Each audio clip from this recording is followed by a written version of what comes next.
जय हिंद साथियों, कैसे हैं आप सभी लोग। उम्मीद करता हूं आप स्वस्थ होंगे, मस्त होंगे और पढ़ाई कर रहे होंगे।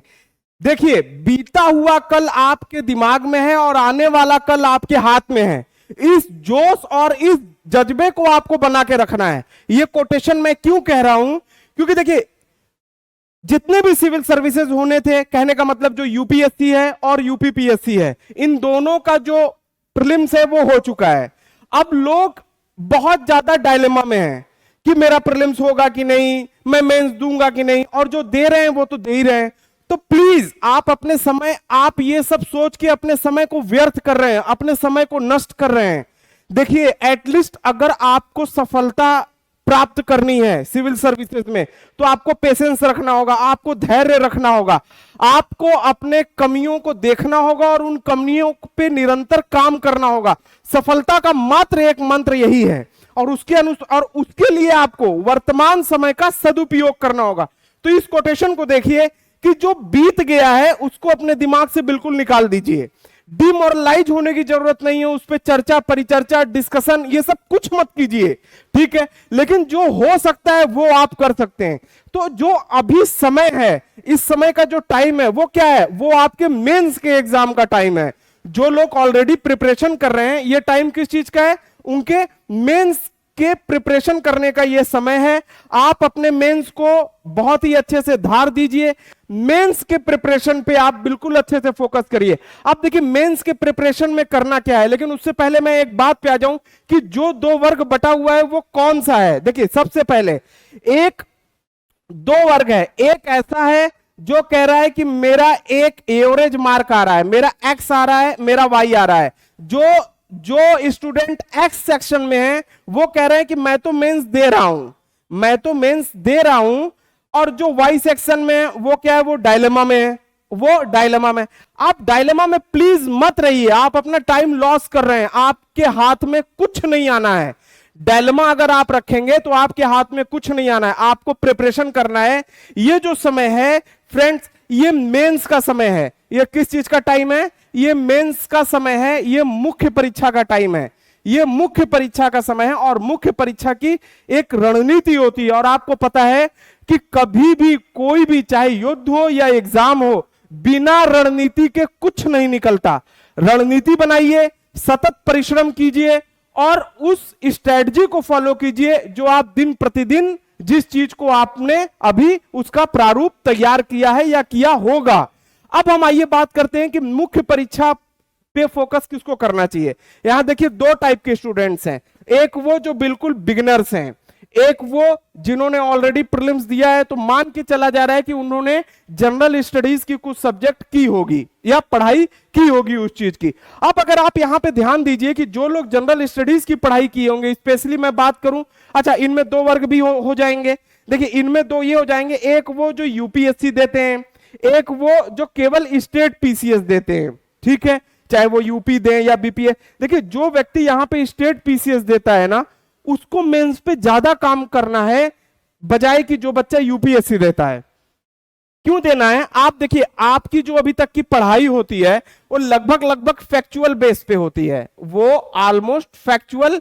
आपका जो मेन टारगेट होता है वो क्या होता है, फैक्ट का रटना होता है। और आपको पता है कि मुख्य परीक्षा में आपको लिखना होता है। हम अभी स्टेप बाय स्टेप सारी चीजों पे आएंगे कि आपको कैसे क्या करना है। तो देखिए, जो बच्चे बिल्कुल नए हैं, जो बिगिनर्स हैं, उनके लिए अलग से 0 पॉइंट से एक स्ट्रेटजी आएगी कि आप अगर उस चीज को फॉलो करोगे, डेफिनेटली जो सीनियर्स गलती करते हैं या जो लोग लेट सिलेक्शन लेते हैं, 5 साल लगा देते हैं, 10 साल लगा देते हैं, 4 साल लगा देते हैं, डेफिनेटली अगर उन कमियों को दूर करके चला जाए तो पहले दूसरे अटेम्प्ट में भी सिलेक्शन होता है और हो रहे हैं। आपके सामने उदाहरण है, ऐसा नहीं कि आप पहले दूसरे अटेम्प्ट में सिलेक्शन लेके कोई इतिहास में पहला काम करेंगे, बिल्कुल नहीं करेंगे। सिलेक्शंस हो रहे हैं, ऑलरेडी हो रहे हैं। तो बस, लेकिन आपकी क्या होनी चाहिए, एक राइट आपकी स्ट्रैटेजी होनी चाहिए, उस स्ट्रैटेजी पे काम होना चाहिए। उसका आउटपुट कैसा आ रहा है ये आपको ध्यान रखना है। तो आइए सबसे पहले देखते हैं कि जो इस बार मेंस लिख रहे हैं या जो नहीं भी लिख रहे हैं, ये स्ट्रेटजी दोनों लोग फॉलो करें, क्योंकि अंतोगत्वा जिनका कम मार्क्स है वो, उनको भी तो मेंस देना ही है। ऐसा थोड़ी कि उनके जीवन का अंतिम अटेम्प्ट था, अब इसके बाद देंगे ही नहीं। निरंतर प्रक्रिया यही तो है, धैर्य यही तो है, ठीक है, अब देखिए हम देखते हैं सबसे पहले आपको क्या करना है, जो लोग मेंस दे रहे हैं देखिए, और जो लोग पहली बार प्रीलिम्स क्वालिफाई करेंगे या जिन्होंने पहली बार प्रीलिम्स दिया है, आप लोग सबसे पहले सिलेबस देखिए। जब तक आप लोग सिलेबस नहीं देखेंगे तब तक आपको syllabus just like road map, syllabus just like road map है, आप समझ जाइए। जिस तरीके से एक रोड मैप होता है, गूगल मैप होता है कि आपको यहां से सपोज करिए कोई व्यक्ति इलाहाबाद से दिल्ली आना चाह रहा है, पटना से दिल्ली आना चाह रहा है, लखनऊ से दिल्ली आ रहा है, हैदराबाद से दिल्ली आ रहा है, तो वो एक बार फोन करके या तो वो मैपिंग करता है या किसी से कांटेक्ट करता है, यानी एक रोड मैप तैयार करता है। तो सिलेबस आपको सबसे पहले डू एंड डोंट में अंतर समझाता है। सिलेबस क्या समझाता है? Do and don't, do and don't में क्या करता है? अंतर समझाता है कि क्या करना है, क्या करना है और क्या नहीं करना है। यह बहुत इंपॉर्टेंट है प्रिपरेशन। क्यों? क्योंकि इससे आपका क्या होगा? टाइम बचेगा। सबसे क्रूशियल क्या है यहां पे? टाइम। क्योंकि यूपीएससी हो या यूपीपीएससी हो, इन सब का क्या होता है? ये टाइम पे चलते हैं, इनके कैलेंडर होते हैं, और जहां पे भी कैलेंडर हो गया, डेट हो गया, इसका मतलब क्या हो गया कि वहां पे टाइम का बाउंडेशन है, टाइम का बाउंडेशन है। इससे भी कम आइए, आप साल छोड़िए, महीना देखिए, हफ्ता देखिए, दिन देखिए, घंटा छोड़िए, मिनट छोड़िए, आप पे सेकंड पे काम करना होगा। क्यों? क्योंकि जो मेंस आंसर राइटिंग होती है फ्रेंड, जो मेंस आंसर राइटिंग होती है वो मिनट मिनट का खेल होता है। 20 क्वेश्चंस होते हैं और आपको लिखने होते हैं। कोई 125 शब्दों का प्रश्न है, 200 शब्दों का प्रश्न है, 250 शब्दों का है, 150 शब्दों का है। आपको मेंस में आंसर राइटिंग करना होगा और उसके लिए आपके पास एक सटीक स्ट्रेटजी होनी चाहिए, रणनीति होनी चाहिए, और उसके बाद फिर प्रैक्टिस और अभ्यास होना चाहिए। निरंतर बात करेंगे। आइए सबसे पहले देखते हैं सिलेबस। देखिए इस बार यूपीपीसीएस का, चूंकि ये वीडियो डेडिकेटेड टू यूपीपीसीएस है, इस बार यूपीपीसीएस का सिलेबस चेंज हुआ है। क्या हो गया? अब आपके पास ऑप्शनल हट गया, अब आपके पास से ऑप्शनल हट गया। अब अगर ऑप्शनल यहां से अगर हट गया, तब आप लोग अगर देखिए अब यहां पे कि ऑप्शनल के हटने का मतलब ये हो गया फ्रेंड्स कि अब आपके पास ऐसा नहीं है कि जो बच्चे पहली बार प्रिपरेशन कर रहे हैं तो उनको लगेगा कि नहीं अब मुझे क्या करना चाहिए। अब उनके सामने क्या है कि एक खुली चुनौती हो गई। अब उनके सामने कि कोई भी अब यहां सीनियर और जूनियर नहीं है, निसंदेह जनरल स्टडीज में कुछ ना कुछ उनको पुराने अभ्यर्थियों को लाभ मिलेगा। लेकिन जो व्यक्ति, मैं बार बार कह रहा हूं, सटीक रणनीति के साथ चल रहा है, उसके लिए कोई भी लाभ और हानि जैसी कोई बात नहीं होती। ठीक है, अब देखिए अब आपके पास क्या हो गए? जीएस के 4 पेपर हो गए, हिंदी हो गया, एसे हो गया, और प्लस 2 पेपर और जीएस के ऐड कर दिए गए हैं। 5 प्लस 6, ये क्या है? स्पेशल के नाम से जोड़े गए हैं। ये किस नाम से जोड़ दिए गए हैं? यूपी स्पेशल के नाम से जोड़ दिए हैं, राज्य विशेष के नाम से जोड़ दिए हैं। यही 4 और 5 पेपर ऑप्शनल हुआ करता था, उसके स्थान पे इसको रख दिया गया है। इसके लिए मैंने डिटेल एनालिसिस किया है। जो इसका जो सिलेबस है ना, इसके सिलेबस को डिटेल एनालिसिस किया गया है।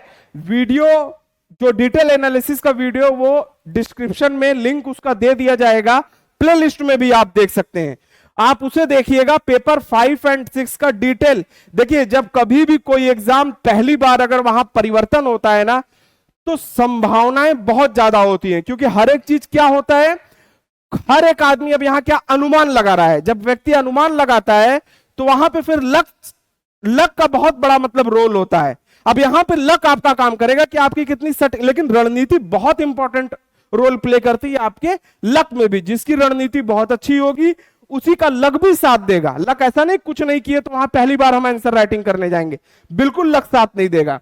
तो अब आपके सामने बिल्कुल क्लियर है कि आपको क्या करना है।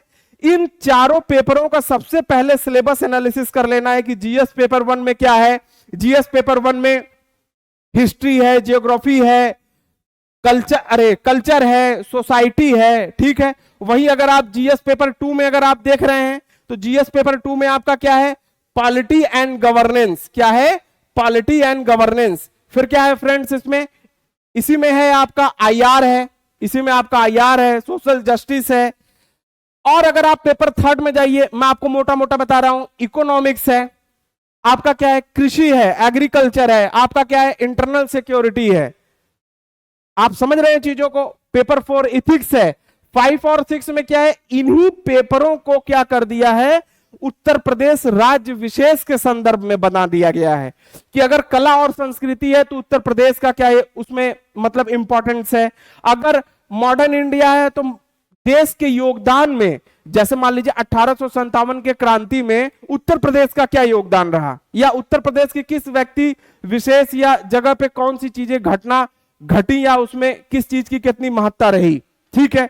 अब अगर इकोनॉमिक्स की आप बात करें तो देश के विकास में उत्तर प्रदेश का क्या योगदान है। वहीं अगर आप बात करना चाह रहे हैं एग्रीकल्चर में, तो देश के कृषि में या देश के खाद्यान्न भंडार में उत्तर प्रदेश का क्या योगदान है। तो ये चीजें स्टेप बाय स्टेप आपको पढ़नी है। इसका मतलब क्या है, ये सब इंटरकनेक्टेड टॉपिक्स हैं। ऐसा नहीं कि कुछ अलग से कर दिया, आपके लिए बेहतर कर दिया गया है। ये प्रशासनिक ढांचा के हिसाब से आप देखेंगे तो ये बहुत ही बेहतर किया गया है। बस आपकी स्ट्रेटजी होनी चाहिए कि आपको पढ़ना किस तरीके से है, क्योंकि अगर आपकी पढ़ाई बहुत अच्छे तरीके से हो जाएगी, अगर आप चीजों को समझ जाएंगे, सिलेबस को वर्ड टू वर्ड अगर आप चीजों को समझ जाएंगे तो डिस्ट्रैक्शन से आप बचेंगे, आपका टाइम लॉस नहीं होगा, और वो टाइम आपकी, वो एनर्जी आपकी कहां जाएगी, पॉजिटिव वे में लेके जाएगा, और एटलीस्ट आप अपने गोल को प्राप्त करेंगे। यानी अब आप अपने मेंस की स्ट्रेटजी को स्टार्ट करके आपको घूमने वाला चीज नहीं करना है, डायरेक्ट अपने गोल पे पहुंचना है, आपको डायरेक्ट अपने गोल पे पहुंचना है। तो सबसे पहले क्या देख लेना है फ्रेंड्स, सिलेबस। मैं सिलेबस का भी वीडियो अगर आप कमेंट करेंगे तो मैं पेपर पूरा मेंस का सिलेबस भी मैं डिस्क्राइब बहुत जल्दी मैं कर दूंगा, वर्ड टू वर्ड डिस्क्राइब कर दूंगा। ठीक है, उसकी भी वीडियो आ जाएगी। अब आप जैसे ही सिलेबस देख लेते हैं तो फिर नेक्स्ट क्या आता है, जैसे ही आपने सिलेबस देख लिया, अब नेक्स्ट यहां पे आ जाता है friends previous year question paper. बहुत इंपॉर्टेंट चीज है। प्रीवियस ईयर क्वेश्चन पेपर आपको क्या करेगा, अनुभव कराएगा। आपको क्या कराएगा, अनुभव कराएगा कि जो चीज मैंने अभी पढ़ा, जो चीज पूछा, क्या यूपीएससी उन्हीं चीज को देख रहा है, यूपीएससी उन्हीं चीज को देख रहा है। अब जैसे मेंस में अगर आप यहां पे अगर आप यूपी पीसीएस की अगर बात करें तो 2018 से लेके 22 तक, 2018 से लेके 22 तक का जो क्या है मेंस का जो प्रीवियस ईयर पेपर है, प्रीवियस ईयर पेपर आपके पास मार्केट में अवेलेबल है। ठीक है, आप डाउनलोड भी कर सकते हैं बहुत से साइट से। आप इसे डाउनलोड कीजिए और बार बार पढ़ने की कोशिश कीजिए, बार बार देखने की कोशिश कीजिए कि क्या जो क्वेश्चन, जो कमिटमेंट या जो रोड मैप आयोग द्वारा निर्धारित किया गया है उसी मानदंड पे प्रश्न है या उसके थोड़ा सा ऊपर नीचे प्रश्न है, कि कहीं ऐसा तो नहीं कि प्रश्न का लेवल कुछ और है। आपको बहुत सी चीजें समझ में आएंगी। दूसरा क्या है इससे मिलता जुलता है कि कई बार क्या होता है कि देखिए, बड़ा भाई हमेशा छोटे भाई को कॉपी करता है। अगर पिता ने कोई मानक स्थापित किया है तो पुत्र क्या करता है, उसको फॉलो करता है या उनका मान रखता है। उसी तरीके से देश में भी आपका भी कोई आइडिया, कोई ना कोई आपका एक मानक होता है, जिसकी आइडियोलॉजी को आप फॉलो करते हैं, जिसकी पर्सनालिटी को आप फॉलो करते हैं, जिसके मतलब आप समझ रहे हैं मैं क्या कहना चाह रहा हूं, कि आप किसी ने कोई ना कोई आपके मन में एक सम्मानित व्यक्ति होता है, या कोई ना कोई एक ताना बाना या कोई एक ऐसा स्ट्रक्चर है जो आपको पसंद आता है। तो हमेशा आयोग क्या करता है, आप देखेंगे स्पेशली उत्तर प्रदेश आयोग या जो भी, तो ये लोग क्या है कि यूपीएससी को बहुत फॉलो करते हैं, यूपीएससी को अपने एज अ बड़े भाई की। तो यानी कहने का मतलब क्या है, आपको यूपीएससी के भी जो मेंस के क्वेश्चंस हैं प्रीवियस ईयर वो जरूर देख लेने चाहिए। वो 13 से लेके यानी ऑलमोस्ट आपके पास 9-10 साल के जो पेपर हैं 10 साल के, वो यहां पे आपको 10 ईयर जरूर देख लेना चाहिए। कौन कौन सा देख लेना चाहिए इसका, यूपीएससी का कौन कौन सा देख लेना चाहिए, स्पेशली जीएस का पेपर 1, पेपर 1 से लेके पेपर 4 और निबंध वाला ऐसे वाला पेपर। ठीक है, ये 2 सेक्शन आपको जरूर देख लेना चाहिए। पेपर 1 से लेके 4 तक जीएस है और निबंध, ये 2 चीज आपको यूपीएससी का फॉलो कर लेना चाहिए। इस कई बार क्या होता है कि यही प्रश्न एज इट इज, हम उस पर भी आएंगे कि कैसे उठा के थोड़ा बहुत परिवर्तन करके मुख्य परीक्षा में पूछा गया है या उसी का निर्धारण किया गया है। आप सिलेबस भी देखेंगे तो आपको लगेगा कि नहीं, मुख्य परीक्षा का जो सिलेबस है या प्रीलिम्स का, वो लगभग लगभग यूपीएससी के ही मानदंडों पे आधारित है। तो इसलिए आपको प्रीवियस ईयर क्वेश्चन पेपर देखना है, रटना है, याद करना है और उसे आत्मसात करना है। अब इसके बाद क्या आता है, जैसे ही आप ये काम कर लेते हैं विद इन 1 वीक, आप इस काम को आपको देखना है, जस्ट लाइक नॉवेल की तरह पढ़िए, देखते जाइए, उसको खत्म करते जाइए। जैसे ही आप ये काम करते हैं, अब बात आता है फ्रंट स्टडी मटेरियल के लिए। ये बहुत इंपॉर्टेंट सेगमेंट है, स्टडी मटेरियल बहुत ही इंपॉर्टेंट है, स्पेशली उन लोगों के लिए जो केवल यूपीपीएससी की प्रिपरेशन कर रहे हैं। अब देखिए ये इंपॉर्टेंट क्यों है, जरा समझिएगा बहुत ध्यान से। यहां पे देखिए, अब यहां पे क्या है कि कितने सेगमेंट हो गए आपके मुख्य परीक्षा में। एक हो गया जीएस का 1 to 4, ठीक। फिर क्या हो गया आपका, निबंध हो गया, ठीक है। सामान्य हिंदी हो गया, सामान्य हिंदी हो गया। उसके बाद क्या हो गया, अब यहां पे आपका जीएस पेपर 1 to 4, सामान्य हिंदी हो गया, निबंध। अब यहां स्पेशल पेपर मान लीजिए, यानी कि जीएस का ही पेपर है 5 to 6, और फिर उसके बाद क्या आ गया आपका, करेंट अफेयर, करेंट अफेयर्स हो गया। अब यहां देखिए, देखने वाली चीज है, आप जो अभी जीएस पढ़ रहे हैं, आपने इसमें से क्या पढ़ाई की है, आपने इसमें से पढ़ाई 2 चीज की। आपने पढ़ाई कर ली करंट अफेयर की, ठीक है, आपने पढ़ाई कर ली जीएस 1 से लेके 4 तक। किस लिए पढ़ा आपने, प्रीलिम्स के लिए पढ़ा। किस लिए आपने पढ़ा, प्रीलिम्स के लिए पढ़ा। प्रीलिम्स के लिए आपने क्या क्या पढ़ लिया, जीएस पेपर 1, यानी आपने history, polity, geography, environment, general science ये पढ़ा। और वो भी कैसे पढ़ा आपने, फैक्चुअल पढ़ा है, स्पेशली जो मैं फिर कह रहा हूं जो पीएससी की तैयारी करते हैं। अब यहां देखिए आपका बिल्कुल ही उल्टा हो गया। अब आपको लिखना है, आपको क्या चाहिए, कॉन्सेप्ट चाहिए। अब मैं ये नहीं कह रहा हूं कि ये काम नहीं आएगा, बिल्कुल काम आएगा। करंट अफेयर, करंट अफेयर आपने क्या पढ़ लिया, फैक्चुअल पढ़ लिया। आपने जो भी करंट अफेयर पढ़ा है फैक्चुअल पढ़ा है। अब आपको यहां क्या चाहिए, कॉन्सेप्चुअल चाहिए। करंट अफेयर पे आप देखेंगे जो भी क्वेश्चन है करंट रिलेटेड है, लगभग समसामयिक क्वेश्चंस हैं। समसामयिक क्वेश्चन मतलब कि जो इश्यूज चल रहे हैं उनको समसामयिक चीजों से, पुराने क्वेश्चन को भी समसामयिक चीजों से जोड़ के पूछा जा रहा है। तो यानी आपका क्या चाहिए, कॉन्सेप्ट क्लियर होना चाहिए, तभी तो लिखेंगे वहां जाके। जब आपको मालूम ही नहीं है, फैक्ट काम आएगा। फैक्ट क्या करता है, आपके उत्तर को प्रमाणित करता है। फैक्ट का क्या काम है, आपके उत्तर को प्रमाणित करता है। लेकिन प्रमाणित करने के लिए आवश्यकता होती है ना कि जब आप किसी डिबेट में बैठे तब तो अपनी बात को रख पाएंगे। तो उस बात को रखने के क्रम में जो आप जिस मुद्दे को आप पहले समझेंगे, जानेंगे, याद करेंगे, फिर उसको डिबेट में बोलेंगे, तो वो जो फैक्ट आप बोलेंगे तो वो प्रामाणिकता का एक परिणाम होगा, ना कि वो संपूर्ण फैक्ट का एक केवल भाग होगा, ना कि वो संपूर्ण डिबेट होगा। समझ में आ रही बात। अब आपको क्या करना है यहां पे कि आपने हिस्ट्री, पॉलिटी, ज्योग्राफी तो पढ़ लिया, हिस्ट्री पढ़ लिया, ज्योग्राफी पढ़ लिया, पॉलिटी पढ़ लिया, ये आपका काम आएगा। अब आपको अपने स्टडी मटेरियल को सबसे पहले इनहैंस करना है। अपने स्टडी मटेरियल को क्या करना है, सबसे पहले कलेक्ट करना है कि मैं जल्दी से करके फिर मैं करूं क्या। अब देखिए, सामान्य हिंदी लगभग मैक्सिमम अभ्यर्थी कर लेते हैं, उसमें कोई दिक्कत नहीं है। निबंध के लिए सबसे पहले मैं आता हूं, जो छोटा सेक्शन है उस पर बात कर लेते हैं। निबंध बहुत बड़ा रोल प्ले करता है आपके, चाहे वो सिलेक्शन हो या मेरिट में। इसको कभी भी हल्के में नहीं लेना चाहिए। निबंध के लिए आप क्या कीजिए, जो भी योजना मैगजीन आती है, योजना और कुरुक्षेत्र की मंथली मैगजीन आती है, योजना और कुरुक्षेत्र की क्या आती है, मंथली मैगजीन आती है, उस मंथली मैगजीन को आप लीजिए। योजना और कुरुक्षेत्र की जो मंथली मैगजीन आती है, उस मंथली मैगजीन को लीजिए और उस मंथली मैगजीन को लेके उसमें टॉपिक हैं, उस टॉपिक को आप छाटिए। और उस टॉपिक को आप कैसे छाटेंगे, ऐसे के लिए ना एक स्पेशल से क्लास आएगी, क्योंकि इतनी बात हो नहीं पाएगी, वीडियो बहुत लंबी हो जाएगी कि ऐसे के सेक्टर कौन कौन से हैं। तब आपको मैं बताऊंगा कि टॉपिक आपको वहीं से मिलेगी। जो योजना कुरुक्षेत्र होता है वो भारत सरकार के विशेषज्ञों द्वारा लिखी जाता है। कई बार उसमें टॉप मोस्ट ब्यूरोक्रेट्स होते हैं, प्रोफेसर्स होते हैं, साइंटिफिक चीजों के लिए साइंटिस्ट होते हैं, कई बार केंद्रीय मंत्री का भी आता है उसमें। तो उसमें आपके जो डाटा मिलेंगे वो भी प्रमाणिक मिलेंगे।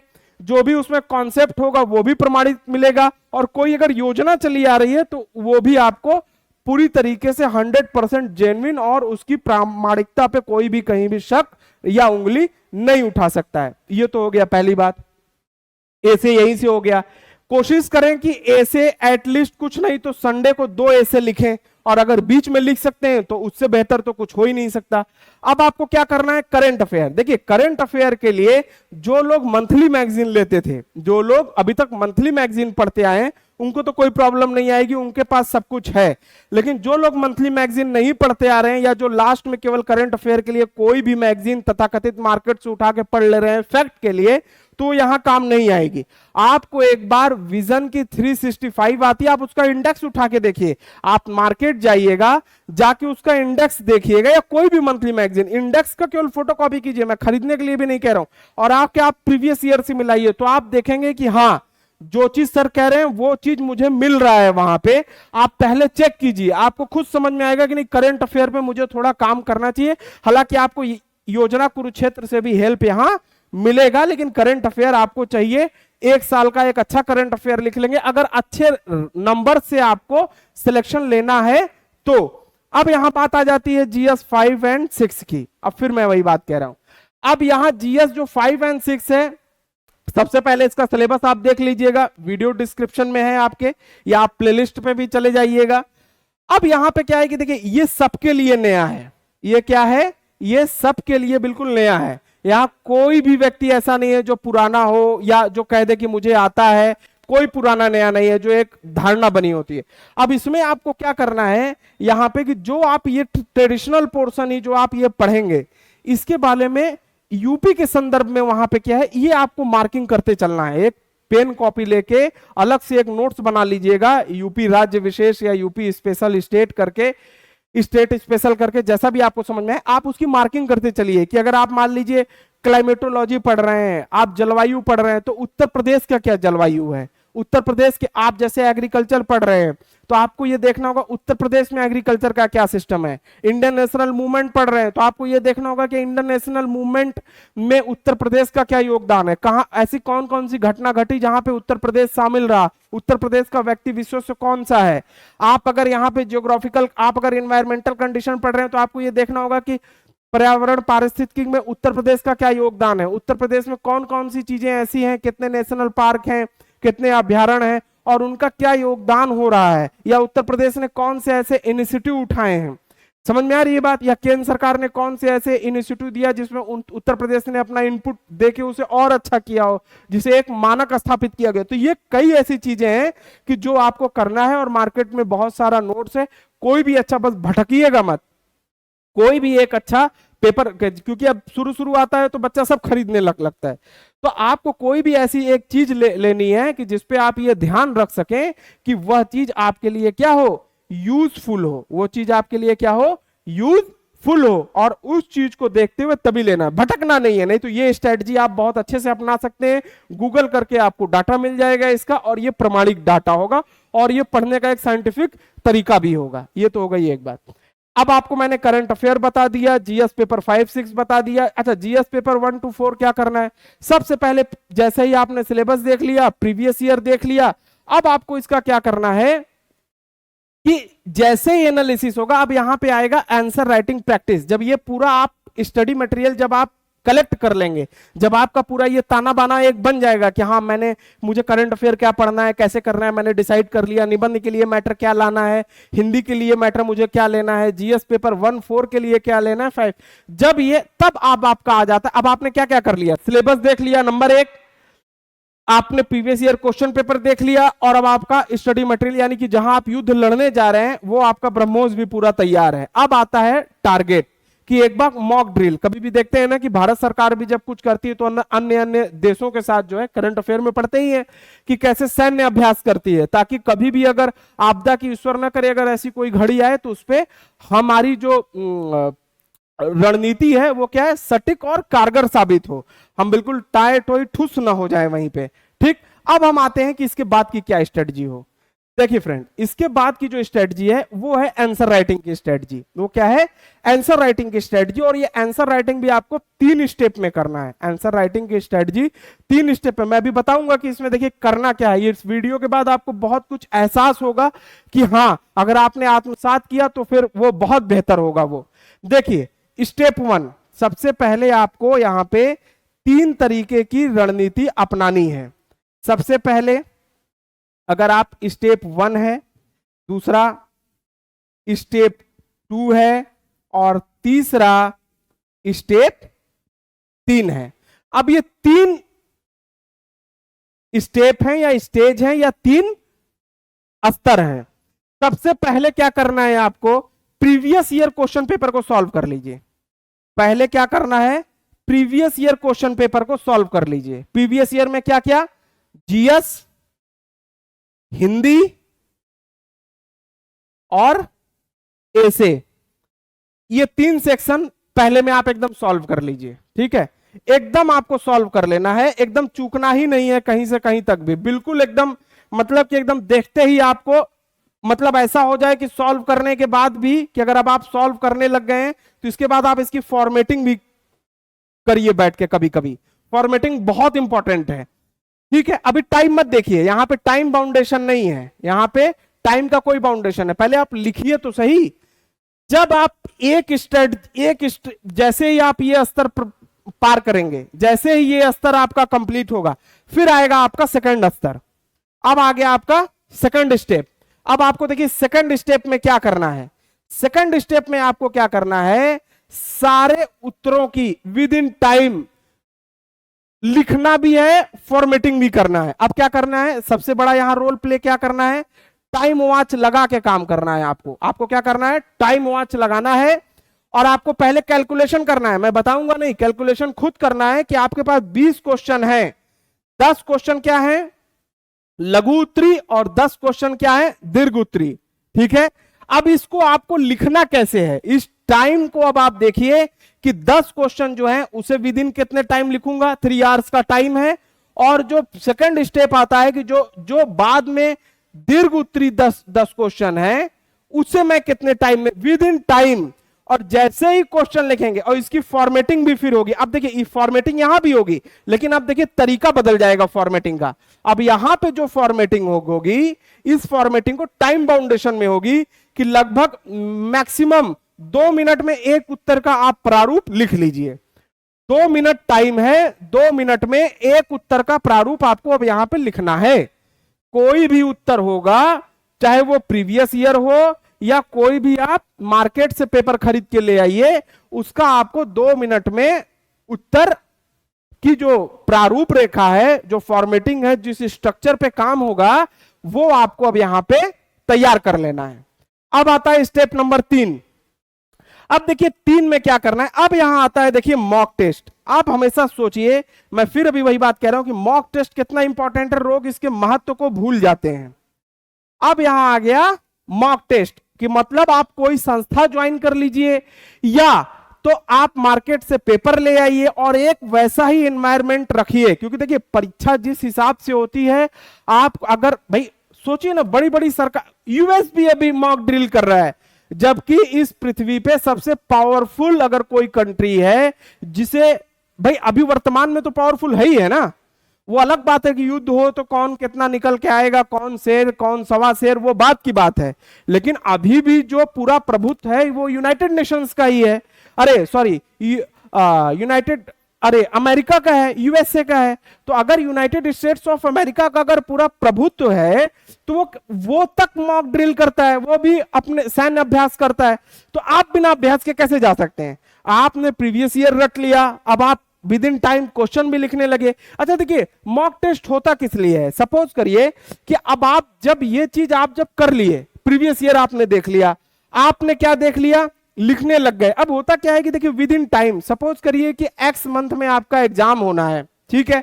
अब उस एग्जाम में आयोग ने भी तो किसी ना किसी को दिया ही होगा ना कि आप लीजिए और ये पेपर सेट कीजिए या पेपर बनाइए, तो वो भी तो देखेगा कि पेपर किस हिसाब से बनाया जा रहा है।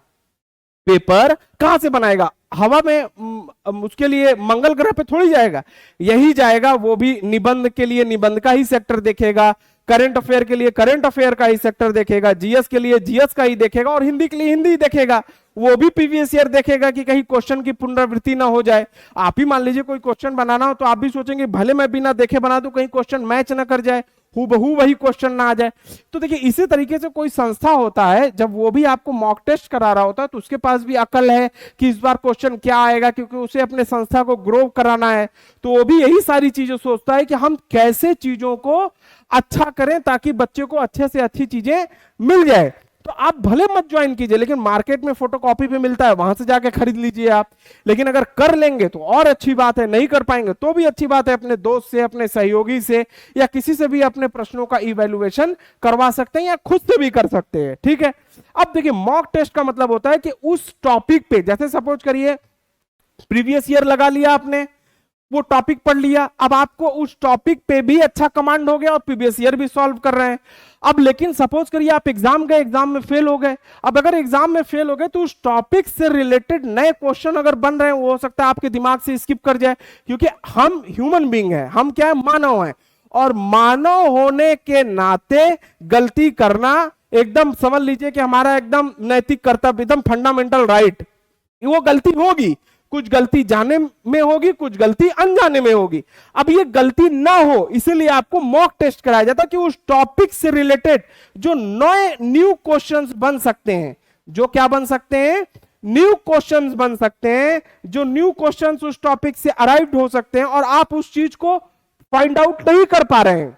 आप उस चीज को फाइंड आउट नहीं कर पाएंगे। जब आप देखेंगे अरे यहां से क्वेश्चन बन गया, फिर आप आके वापस से जाएंगे और अपने स्टडी मटेरियल को देखेंगे कि अच्छा ये क्वेश्चन बन सकता है, अच्छा ये हो सकता है, फिर आप वहां पे उसको रिवीजन करेंगे। तो मॉक टेस्ट से क्या होगा कि आपके नंबर में देखेंगे एक अच्छा खासा, आप देखेंगे आप गैप लेके आएंगे, और लोगों के अपेक्षाकृत आप अपना जो आपका अपना जो एक जो मार्क होगा वो अच्छा खासा होगा। प्लस आपको टाइम मैनेजमेंट आ जाएगा, प्लस जो छोटी मोटी गलतियां होती हैं जो कि कई बार बहुत भारी साबित हो जाती हैं बाद में, उस सारी चीजों से आप बच जाएंगे, और आपका एक अच्छा खासा नंबर और आपके जो सिलेक्शन के रेशियोज हैं, सिलेक्शन के चांसेस हैं, वो लगभग लगभग आपके कर्म के हिसाब से कितने हो जाएंगे, 100% सिलेक्शन रेशियो आपका हो जाएगा।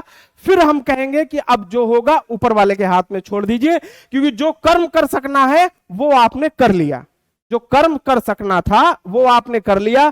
तो इस स्ट्रेटजी को आपको अपनाना है, इसी स्ट्रेटजी पे आपको अपने हिसाब से काम करना है, और इसी स्ट्रेटजी के हिसाब से आप अपना काम कीजिए। यानी निष्कर्ष क्या निकला, आंसर राइटिंग कितने स्टेप में होनी है, आंसर राइटिंग आपकी जो है 3 स्टेज में होनी है। स्टेप 1, स्टेप 2 और स्टेप 3। पहले में प्रीवियस ईयर पूरा एकदम रट जाना है, दूसरे में सॉल्व भी करना है, और इसकी with in time, time management के साथ आपको क्या करना है फ्रेंड, टाइम मैनेजमेंट के साथ आपको क्या करना है, इसका फॉर्मेटिंग करना है। ठीक है, यानी कि आप सेकंड स्टेप पार करते, यानी सेकंड और थर्ड के बीच में आते आते आप क्या होंगे कि पूरा प्रीवियस ईयर और उससे रिलेटेड टॉपिक्स आपके बिल्कुल कवर हैं, आप उसके मास्टर बन चुके हैं, आप उसके मास्टर बन चुके हैं कि कोई व्यक्ति नींद में भी पूछे ये प्रश्न क्या है तो आप तुरंत बता दें इसका उत्तर यार ये होगा। अब आता है थर्ड आपका मॉक टेस्ट। ये बहुत इंपॉर्टेंट रोल प्ले करेगा, और एग्जाम से पहले कोशिश करिएगा कि जितना मार्केट में अवेलेबल हो, मानक 2, 4, 5 आप नाम जानते हो, सबका मॉक टेस्ट लगा के जाइएगा, सबका मॉक टेस्ट लिख के जाइएगा। कोशिश करिए रोज 2, 4, 5 उत्तर लिखिए, केवल लिखिए, केवल लिखिए, केवल लिखिए, केवल लिखिए। पढ़ने का काम वही करिए जो आपको आ ना रहा हो, जिस टॉपिक पे आपका कमा, क्योंकि लिखेंगे तो आपको समझ में आएगा ना कि कंटेंट की कमी कहां है, तब वहां आप कंटेंट ढूंढिए, पढ़िए, पढ़ाई कीजिए, लेकिन लिखिए जितना लिखेंगे, क्योंकि देखिए 20 प्रश्न को विद इन टाइम लिखना भी अपने अंदर बहुत बड़ी चुनौती का काम है। और अगर आपने 20 प्रश्न हल कर दिए तो देखिए 20 प्रश्न के अंदर की जो क्वालिटी है वो भी मेंटेन करना एक बहुत बड़ी बात है, क्योंकि कचड़ा नहीं भर देना है। एग्जाम, ये कोई ग्रेजुएशन का तो एग्जाम है उसी पैटर्न पे, लेकिन यहां कॉपी चेक होंगी, प्रॉपर वे में होंगी, उसका एक मानक होगा कि आपको ये मानक देखना है। तो इन सारी चीजों को आपको अपने अंदर देखना है कि प्रश्न हल भी करना है, तो उसके लिए आपको इन 3 चरणों के अंतर्गत अपनी स्ट्रेटजी बनानी है और उस स्ट्रेटजी को फॉलो करना है। देखिए, आपको संकल्प तो लेना ही पड़ेगा। अगर आप संकल्प नहीं लेंगे तो जिन सपनों की वजह से आज आप परेशान हैं, जिन सपनों की वजह से आपको बहुत लोगों ने कहा होगा कि नहीं, माँ बाप कई बार दोस्त यार साथी, प्यार मोहब्बत तो एकदम कुछ दिन के लिए एकदम छोड़ दीजिए, भूल जाओ प्यार मोहब्बत अभी करने के लिए। अगर अभी सोच रहे हो कि एकदम छोड़ दो, एकदम कि भैया जब तक ये नहीं, दोस्ती यारी एकदम छोड़ देना है, क्योंकि अब आपके पास बिल्कुल करो या मरो का सिचुएशन है। अगर आप इसी चीज पे अटके रहेंगे तब तो फिर कुछ नहीं कर पाएंगे। सिलेक्शन ले लेना, उसके बाद जाके मिल लेना, क्या दिक्कत है? कोई दुश्मनी थोड़ी निभा रहे हो। अरे जब आपका सिलेक्ट ही नहीं है, आपका अस्तित्व नहीं है, अभी आप अपने आइडेंटिटी क्राइसिस से जूझ रहे हैं। आप अपने आइडेंटिटी क्राइसिस से जूझ रहे हैं। अगर आप अपनी आइडेंटिटी क्राइसिस को ही फॉलो नहीं, नीड उसकी फुलफिल नहीं कर पाएंगे, आप क्या दूसरे की सहयोग करेंगे? इसलिए बिल्कुल पैक होने का टाइम है। पैक हो जाओ, पैक होके काम करो और तभी आपको परिणाम मिलेगा। कंपटीशन बहुत टफ है, लोग कर रहे हैं, ऐसा नहीं कि ये जो है कोई इतिहास में पहली बार बता, लोग कर रहे हैं, इसलिए आपको करना पड़ेगा। जो आपने सपने देखे हैं वो उसके लिए कठिन परिश्रम करना पड़ेगा। अगर आपको अपने माँ बाप के लिए काम करना है, अपने लोगों के लिए काम करना है, अपने समाज के लिए काम करना है और इस देश के लिए विकास में अगर आप थोड़ा भी योगदान देना चाहते हैं, 0.1% भी, तो आपको मेहनत करनी पड़ेगी, सिस्टमैटिक वे में करनी पड़ेगी, बार बार करना पड़ेगा। जो लोग अभी लड़ रहे हैं उनके लिए बार बार प्रयास करना पड़ेगा, तभी जाके अंततः चोट लास्ट में सफल होगा। कोई भी चीज एक दिन में नहीं, एक दिन का परिणाम बहुत खराब होता है। सफलता मिलेगी लेकिन कंटिन्यू आपको उसके लिए परिश्रम करते रहना पड़ेगा, वो हर हाल में पूरा होगा। आप निश्चिंत रहिए उसके लिए। उम्मीद करता हूं कि आपको ये वीडियो पसंद आई होगी। अगर ये वीडियो पसंद आई तो प्लीज इसे लाइक कीजिएगा, शेयर कीजिएगा और चैनल को सब्सक्राइब कीजिएगा। आपके अगर कोई कमेंट हो तो कमेंट बॉक्स में लिखिएगा, और अगर कोई बच्चे हो जिनको नीड हो, आप ये वीडियो उन तक भी पहुंचाइए, ताकि जो मेरा ये वीडियो बनाने का मकसद है वो पूरा हो और ज्यादा से ज्यादा लोगों की हम अपने चैनल के माध्यम से हेल्प कर सकें। अगर आपको कुछ और चीजें चाहिए या कुछ और आपको जिसकी रिक्वायरमेंट हो, प्लीज कमेंट कीजिए। उसके लिए भी जो मुझसे बेहतर हो सकेगा, मैं और मेरी टीम मिलकर इस पे काम करेगी। तब तक के लिए मेहनत कीजिए, खूब मेहनत कीजिए, खूब मेहनत कीजिए, खूब मेहनत कीजिए। सब कुछ भूल जाइए, क्योंकि 3 महीने की चीजें बची हुई हैं। 3 महीने में, और जो लोग अगली बार देंगे उनके लिए भी यही स्ट्रेटजी है, क्योंकि मेंस तो एटलीस्ट आपको दिसंबर तक करना ही है। और जो नहीं दे रहे हैं वो अंतिम मान के चले। जो आंसर राइटिंग कर लिया स्ट्रेटजी को फॉलो, उसके लिए कोई मायने नहीं रखता कि उसने इससे पहले क्या पढ़ा था या क्या नहीं पढ़ा था। खूब अच्छे से पढ़ाई करिए, मस्त रहिए, स्वस्थ रहिए। जय हिंद, जय भारत।